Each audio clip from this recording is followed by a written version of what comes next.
Do we have a question from this mic here? Sure. I just first like to say thank you for coming here. And my name is Puya. So I'm a student drama. And I come from Iran, not Iraq. Iran, the old name Persia.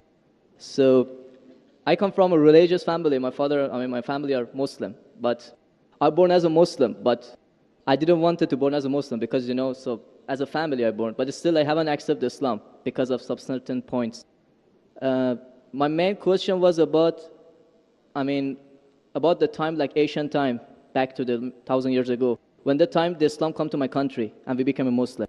So as I read in the history and those kind of stuff, I found it out that the Arab countries, so they attacked my country and they invade my country and they brought Islam by force without my king accepted. So Persia was an old country and it was the most civilized country from the ancient time until now. We believe a real God, we were worshipping a real God, and our religion was Zartosh. So he was a prophet also. So we believe in good deeds, good thought, good words.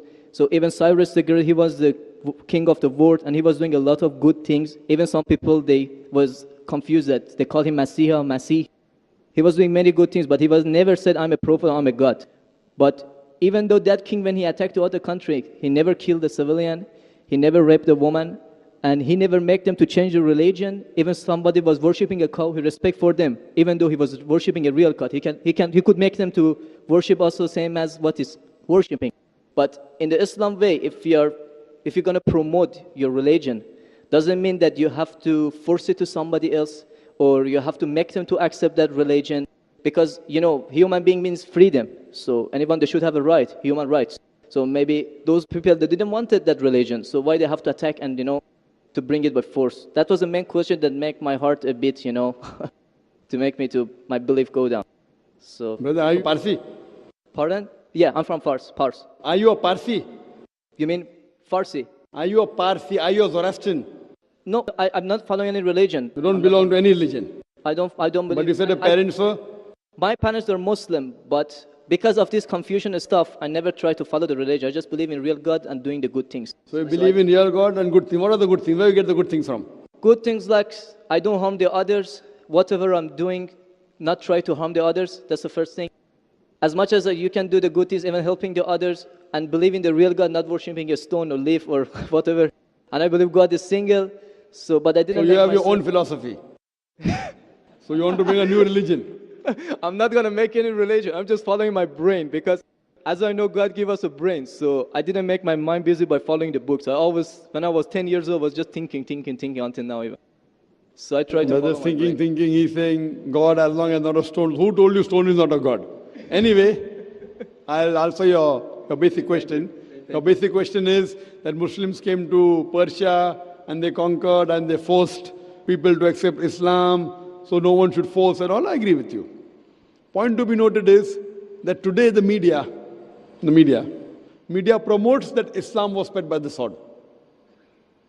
I am aware that there are certain black sheep in the Muslim community and there are certain Muslim rulers who did wrong things. But as a whole, Islam was never spread by the sword. Islam was never spread by the sword. It's spread by sword. Sword. Sword means force.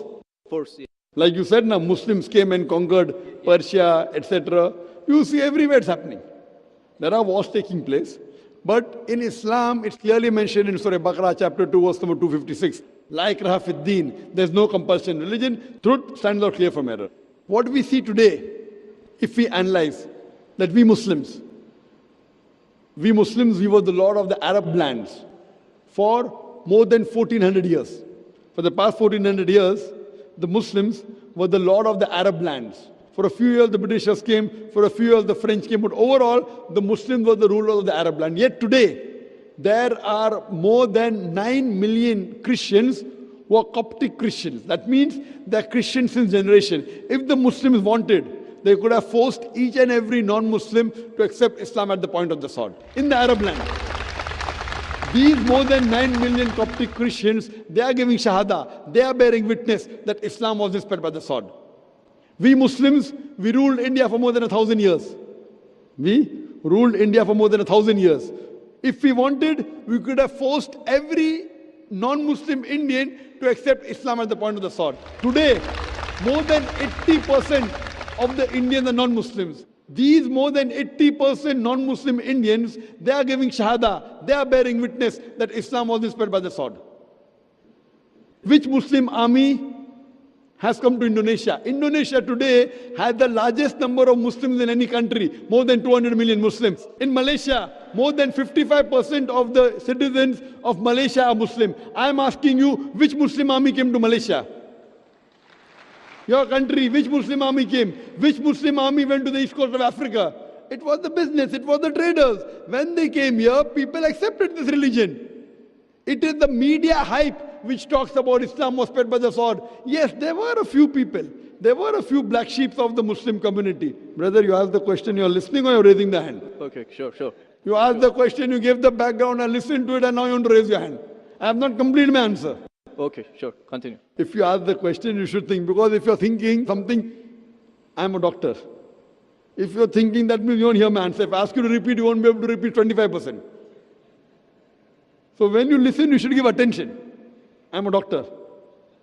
I've done psychology also. So, this is the media hype. If you read Thomas Carlyle, historian, he writes in his book, Heroes and Hero Worship. He puts number one hero prophet as Prophet Muhammad Sallallahu Alaihi Wasallam. He's a Christian. He says, if every new idea originates in one man's head, it dwells alone in the full world. It will do little good if he takes up a sword and propagates it. You have to first get your sword. He's talking about sword of intellect. There was a survey done in the Plain Truth magazine, a survey in the increase of the major world religions in a span of 50 years. In a span of 50 years, from 1934 to 1984. In a span of 50 years, the increase in the major world religion. It came in Reader Digest, Almanac Yearbook, 1984.